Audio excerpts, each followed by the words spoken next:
family, at least the eldest two. Well, maybe not the eldest two. Shall we come up? Do you guys have the other microphone? Okay, great.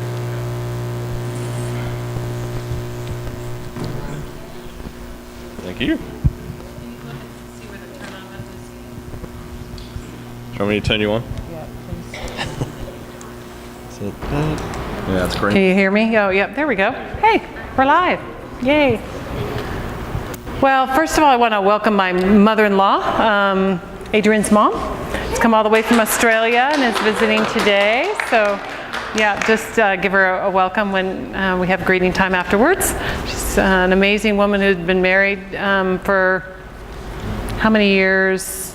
Over 50. Over 58 and a half years, and her husband went to be with the Lord, Adrian's dad, last 2 Octobers ago, a year and a half ago. Amazing man who was an Anglican priest, and yeah, so an amazing legacy that she left, not just for Adrian, but for our family as well. So we're just really grateful for her being here. So today we're going to share a little bit about our trip to Israel. Some of you who know that we went to Israel, we were 12 days with a group of 43 people with a lady named Danny Johnson, and then we also had a rabbi on our trip, and he was a biblical scholar as well, archaeological guy who has studied much about the land and lives there. So we had an amazing time. It's going to be hard to just do it really concise because we have just such a short time. So I'm going to share a couple of things that were brought to my mind and heart, and Adrian's going to share a couple of his. We have plenty more pictures, so there may be another time where it's just a relaxed time. We don't want to bore you with all of our pictures, but we brought a few for tonight, and we'll see which ones are going to show up. But for me, one of the things that really stood out to me was when we went to Jericho. And Adrian, do you want to see where those are? So Jericho is one of the ancient cities in Israel, and as you know, it's where Joshua fit the battle of Jericho, right? And the walls came tumbling down. So we got to actually see, I think hopefully we're going to be able to get these up. First of all, this is us on camels. The first night we spent in a Bedouin village, and we were able to do a camel ride. So you can go to the next one. Ba-doom, ba-doom. If it'll let you. Okay, so the oldest city of the world is called Jericho. And they've been doing an archaeological dig there and finding things. What they said is the land is kind of spitting out its archaeological facts, especially more rapidly in the last 10 years. Just more and more things. In fact, this morning, Adrian came across an article that... just this morning I saw on the news that they'd dug up a couple of little seals, as in impressions from like a ring. And they were from the time of King Josiah of Judah, and they were found in right near the city of David. And it was actually an archaeological dig that we got to walk through. When we were there. So I saw pictures and went, we've been there. So so it's still active dig, and they're still finding stuff. Yeah, it's cool. So our tour was called the Promised Land Tour, and all the way through it, I kept seeing how God had promised His people things and just kept fulfilling and fulfilling. And even during these days, He's fulfilling things, which is so exciting to see. But for Jericho, I wanted to read. Now, Jericho was shut up. This is from Joshua 6, 1 and following. Now, Jericho was shut up inside and outside because of the people of Israel. None went out and none came in. And the Lord said to Joshua, "See, I have given Jericho into your hand with its king and mighty men of valor. You shall march around the city, all the men of war going around the city once. This you shall do for 6 days. 7 priests shall bear 7 trumpets of ram's horns before the ark. On the 7th day you shall march around the city 7 times, and the priests shall blow the trumpets. And when they make a long blast with the ram's horn, when you hear the sound of the trumpet, then all the people shall shout with a great shout, and the wall of the city will fall down flat, and the people shall go up, everyone straight before him. Now, if you imagine, and this is what we kept doing, so you can go ahead and go to the next slide, which shows some of the other way. Yep, that's okay. Go back the other way. So here is some of the archaeological digs that they're doing, and what actually happened. So they had us imagine each time being there and walking around, right, the first day and the second day and then the last day 7 times. And then the walls fell down, but they fell down in a very unique way. And you can go through the next ones. You really can't see it in these pictures, and even there in person it was hard to see, but you can see that there is that wall right there is part of that wall. What ended up happening, the wall actually formed a ramp the way that it fell down. So as it said, the people walked into the city. It wasn't, stumbling over the rocks, right? So it actually fell in such a way that it went like this, so that we were able to walk right into the enemy's camp and take it.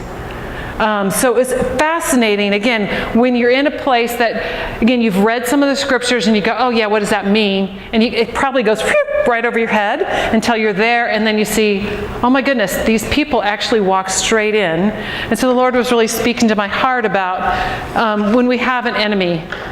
And there's different ways that he doesn't always do everything the same way. In fact, he doesn't do the same way things. But there's one time with my tribe that some of us actually did decide we wanted to walk around 7 times. And I've done that at different times of just, Lord, I want to take the enemy's camp. I want to take the places that we have authority to take. And so walking around those places and seeing those walls come down. And I just want you to think this morning, or this evening, it's this evening, about something in your life that you may want those walls to come down in. So just give a moment, pause, and ask the Lord if there's something that you see that you want to see those walls come tumbling down. And go ahead and keep going through the rest of those Jericho ones. Yeah, so I'm right in front of where those walls came tumbling down. So just give a moment and give it up to the Lord and say, I want to see the walls come tumbling down.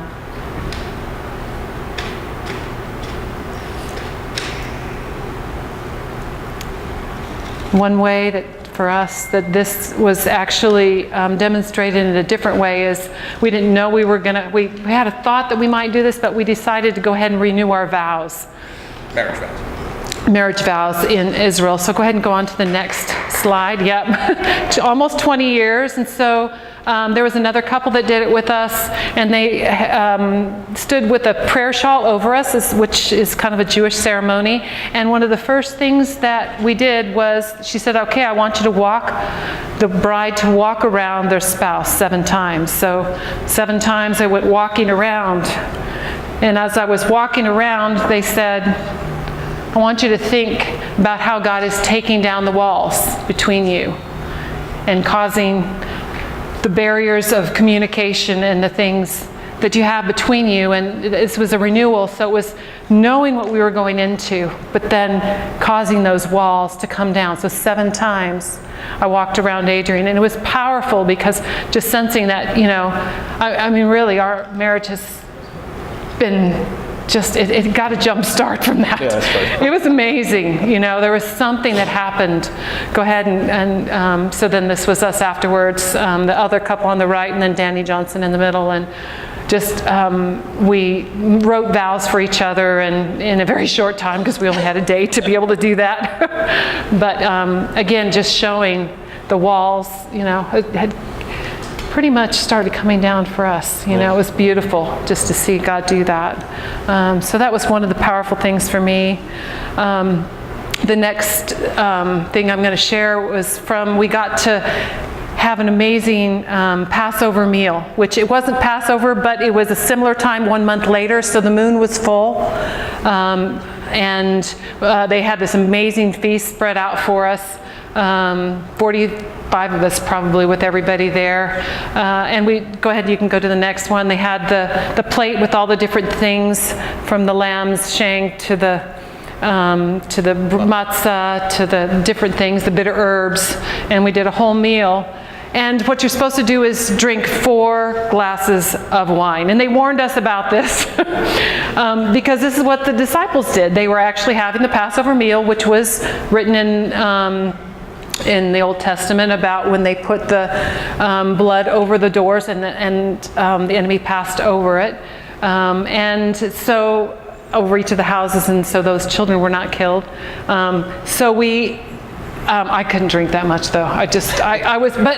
But they said a lot of it was their way of bringing joy into what could be a somber meal, and it was a beautiful time. We ate and then we drank, and we didn't finish until probably it was close to midnight. Okay, so imagine this is the night that Jesus was betrayed.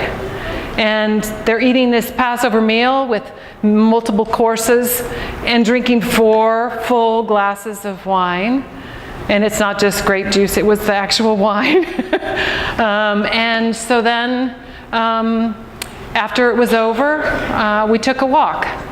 And that was about almost a mile and a half from where supposedly the upper room, which this place that we ate was very close to, within proximity of 500 feet either way of where the upper room was, and we walked. We walked past the walls, we walked past the tombs of Absalom, and I can't remember the other 2 tombs, but these were tombs. So this is where Jesus walked. And we walked in the evening when it was dark, and there was stairs, and probably then there were steps, and there was the whole wall there, and we were walking briskly because they were being followed by basically the police that were coming after them via Judas, who had betrayed him.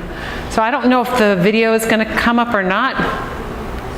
Well, you can show the next one because we're at the Garden of Gethsemane, but I don't know if the videos will show up or not. That's the Garden of Gethsemane. Ah, he did it. So just kind of imagine yourself as you're watching some of this. It's dark outside. I think they probably had torches, but maybe not. Maybe they were just going by the moonlight because it was a full moon at that time. Yeah. And the cool thing is that a lot of the stuff we walked past was actually contemporary of Jesus. There was stuff that had been built before his time. So we were seeing all the same stuff. We weren't walking on the same footpath, but yeah, we were walking past all the same things that Jesus and the disciples walked past that night. Yeah. So there you go.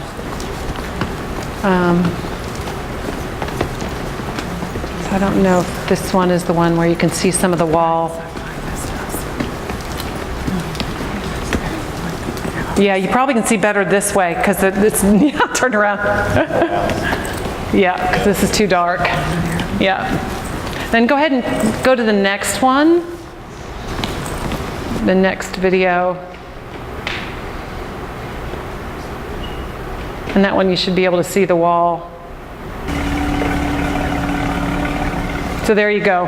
That's the walls of Jerusalem. So that's the same place that Jesus walked, and it just, the Temple Mount reminded me of, that every time that we celebrate this time of year, which is coming, that it really happened, and that Jesus, once he got to the garden, he said, "Can this cup pass me? Do I have to go through with this?" He basically was shedding, sweating blood, and wondering, can I not have to do this really painful thing? And he decided, I'm going to do this, even as one of his friends of the 12 betrayed him. For me, it was just a powerful time being able to actually be there and see. Then Jesus went with them to a place called Gethsemane, and he said to his disciples, "Sit here while I go over there and pray." And taking with him Peter and the 2 sons of Zebedee, he began to be sorrowful and troubled. Then he said to them, "My soul is very sorrowful, even to death. Remain here and watch with me." And going a little further, he fell on his face and prayed again, saying, "My Father, if it be possible, let this cup pass from me. Nevertheless, not as I will, but as you will." And he came to the disciples and found them sleeping. And you wonder why after 4 cups and being in the middle of the night. Right now I was like, okay, I get it. And he said to Peter, so could you not watch with me 1 hour? Watch and pray that you may not enter into temptation. The spirit indeed is willing, but the flesh is weak. Again, for a second time, he went away and prayed, my Father, if this cannot pass until I drink it, your will be done. And again he came and found them sleeping, for their eyes were heavy. So leaving them again, he went away and prayed for a 3rd time, saying the same words again. Then he came to his disciples and said to them, sleep and take your rest later on. See, the hour is at hand, and the Son of Man is betrayed into the hands of sinners. Rise, let us be going. See, my betrayer is at hand. Yeah. Oh. So I'm going to put this here so I don't have to hold on to it. Alrighty. So what I'm going to share with you is just a couple of things that kind of really sort of impacted me on the trip, and that I really was not, was not expecting, was not looking for. And so if you want to go to the first of my pictures. So keep going. Yeah. Okay. Here we go. So, and this was, this totally took me by surprise.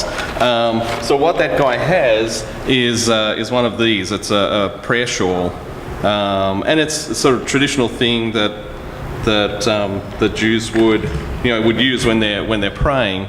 And one of the special things about it is there are these 4 tassels on the corners of the shawl, and on some of the robes that the Jews would wear, they would have these tassels.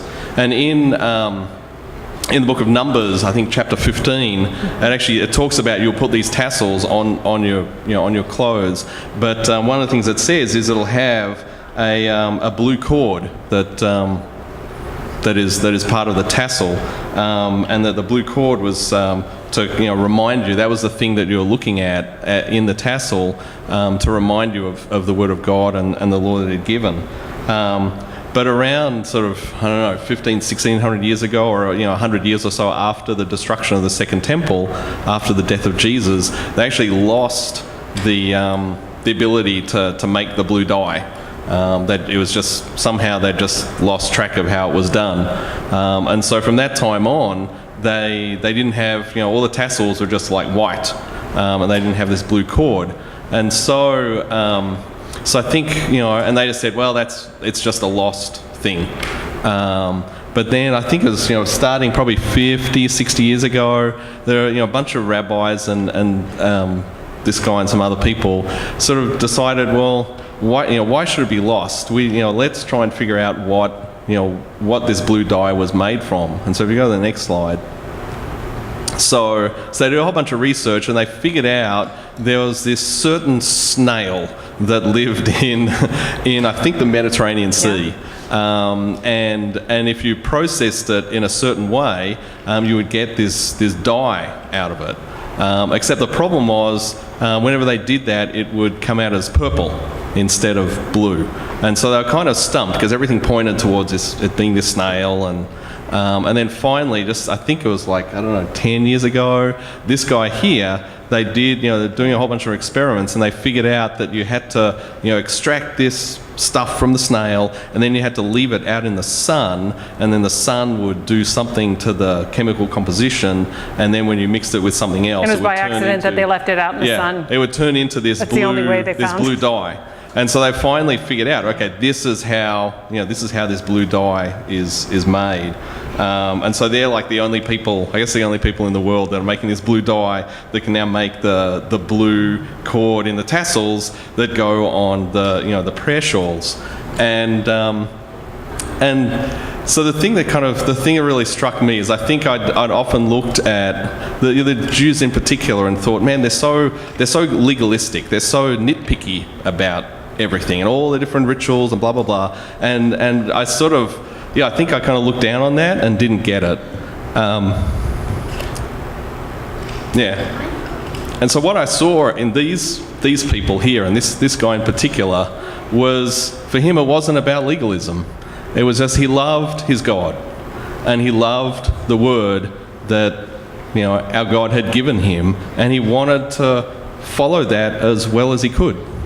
And so he literally, this guy spent a chunk of his life just trying to figure this, this one little thing out, so that he and anyone else that cared to could get it as right as they could. And so I really, it opened my eyes to a whole bunch of stuff that it's like, oh man, there's so much stuff that I've judged as nitpicky and legalistic, and when really it's like these people just love their Lord, and they want to follow his word as well as they can to honour him.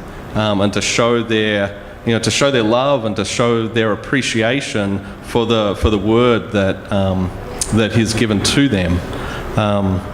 So that just totally touched my heart, and something I just totally did not expect. We turned up to this place with seashells and what have you. But it was smelly too. It was smelly, and I'm like, but tell them what it actually spoke to you. Because of the blue. Yeah, so one of the things that really kind of hit me was, one of the things about this blue dye is it's really complicated to make, and it's this tiny little piece out of the shell that you take, or the critter inside the shell. So it's actually really, really expensive, like incredibly expensive to make. And so it was in the times of the Roman Empire, they actually used it as a currency. Like you could pay people in this dye because it was so precious. So it was like silver or gold. You could use it as a means of commodity.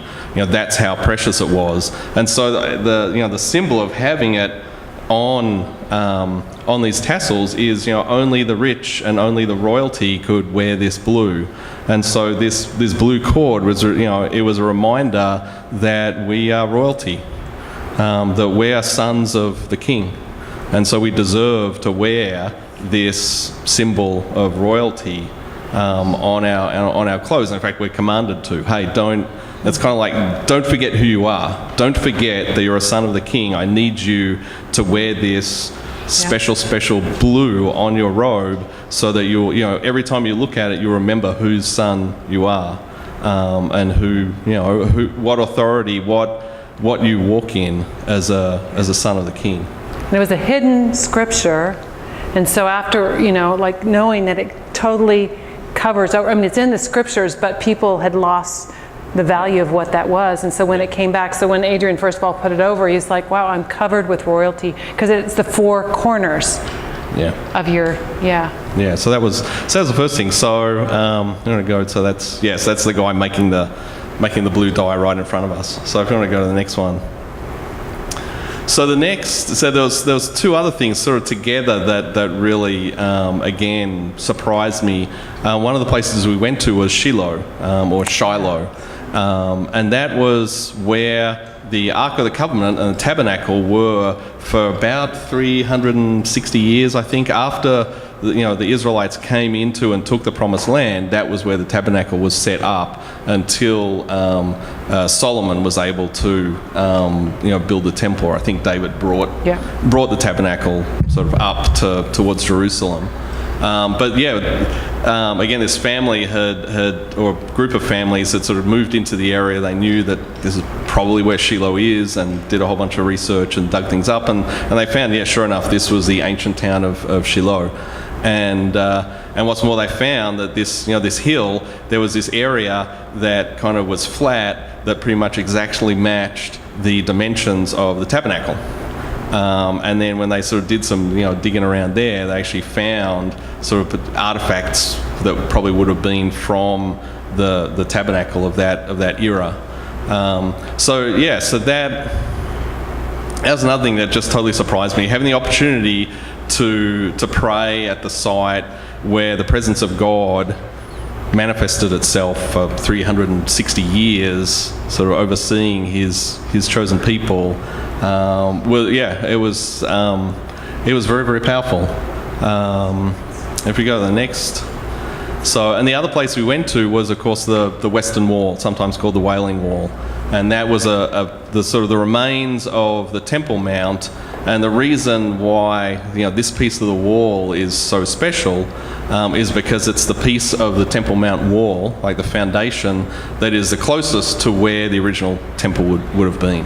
And so it's the closest point you can get to where the Holy of Holies was. You can keep going. So that's it there. That was the first day we went. It was really, really cold and rainy. Pouring down rain. Yeah, pouring down rain. If you go to the next picture, there's Carrie going, ooh, it's cold and rainy. I was soaked, completely soaked. Yep.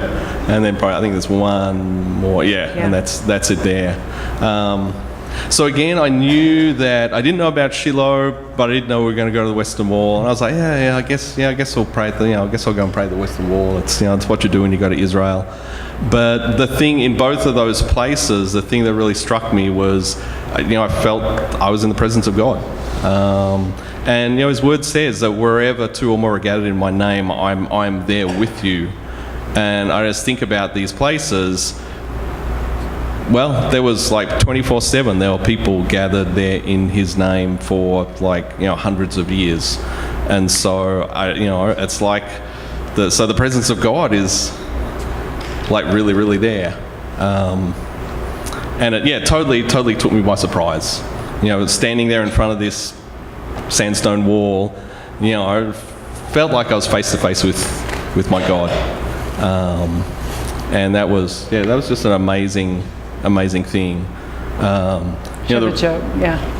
rabbi that we were with, he, and I think I've mentioned this last week. He has a joke that we can pray to God from anywhere and He'll hear us, but when you're in Israel, it's a local call. And that was something that I really felt very, very strongly at both those locations. Both just inches away from that wall, and then a Shiloh, just having my face in the dirt, prostrate before where the tabernacle once stood, and it's God was really there. God was really there, and it sort of it took me back, and certainly has done a bunch of things in my own heart. The amazing thing, and again we've got lots more pictures, but what we saw again and again was, especially in the last 10 years, but a lot of Jews have moved back into Israel to claim the promises of what was promised in the Old Testament, and they actually are planting vineyards. And I had gone 22 years ago, and it was desert, looked very, very parched, and this time I was shocked at how much fruit was in the land and they're raising everything from apples that come in the Northland to pineapples and mangoes and tropical fruits, and that this land is just like becoming more and more lush. It's really what was promised in the Old Testament is coming to pass, and many of these families have dedicated their whole lives. In fact, the guy that we had been taking us around, and another guy who was a rabbi came, and their whole families are trying to see what God is going to be doing in this next generation. And it just reminded me that each one of us are those living stones, and each one of us has a promised land, that we all have part of this. When we first of all stepped foot on there, they said, "Welcome home." And there was like, what do you mean welcome home? And then as you were there, you just felt this welcome, and this, even though there's, you've got the Jews, you've got the Christians, and you've got the Muslims, they felt like we're all brothers and sisters, and we need to learn how to get along in this place, even with rockets coming in and tensions. We didn't see a lot of it up close, but there was those things happening. But there's a sense that God is doing something in this time, and that each one of us, whether we're here or there, we have a purpose and a something that God is doing and building within us, that's fulfilling kind of modern day prophecy from the Old Testament to the New, and it was just seeing these things before us was just, I think, so different than just reading about them. And then now, like you said, we just read about the present day findings. And I think that was probably just to finish up. The other thing I came away with was the Jews are God's chosen people.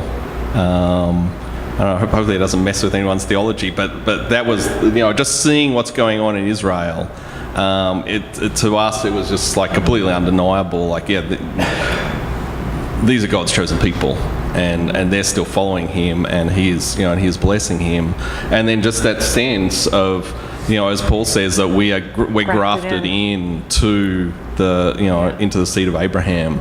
Again, that just we felt like these are our brothers and sisters, and we have just that real sense of being grafted into that God's chosen people.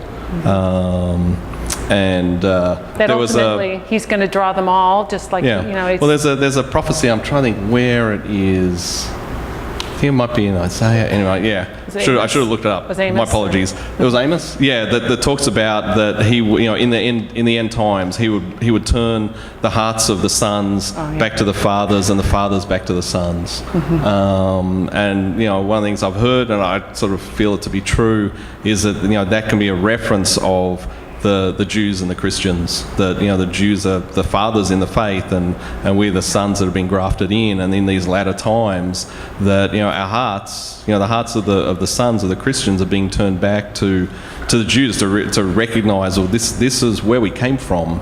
This is where the Messiah. This is who the Messiah was sent to, and we now sort of benefit from that. So we've seen that, in a bunch of ways, Christians starting to, turn back to the Jewish roots of Christianity. And at the same time, what we've seen is the Jews are realising they're recognising the sons. Their hearts are being turned back towards Christians. And the rabbi we were with, amazing, he said, it's like, well, I can't quite follow you on, some of who Jesus is, but he said, without any doubt, he's the most important person in human history. Without any doubt, he fulfilled all of the messianic prophecies in the Old Testament. And he said, and without a doubt, Jesus brought 2 billion people to the knowledge of the law and of our God. And, so he's kind of like not quite ready to say, he's Messiah, the Son of God, but he's like this far from it, and we see that more, and we see that sort of more and more. They're realizing, man, this, we're not sure about this Jesus dude, but he spread the word around the entire world. The Jews are not a missional, they're not a missional people, which I didn't. But and I think they're all starting to go, well, the law is really important to us. It's really valuable to us. God has given it to us. And this dude, he's spread it around the entire world. Isn't that fascinating? We got to think about that. Yeah. And so that is, I think, the hearts of the fathers are being turned back to the sons. And he actually watched the film Risen. I don't know how many, I haven't seen it yet, but he watched the film, and at the end, he called our leader, Danny, and said, maybe we missed it.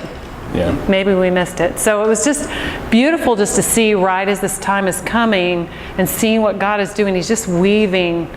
And they even were talking about the Arabs and the Muslims, and just saying, they're our brothers. They're our brothers. We need to learn how to live side by side. That's why they say, pray for the peace of Israel. So that,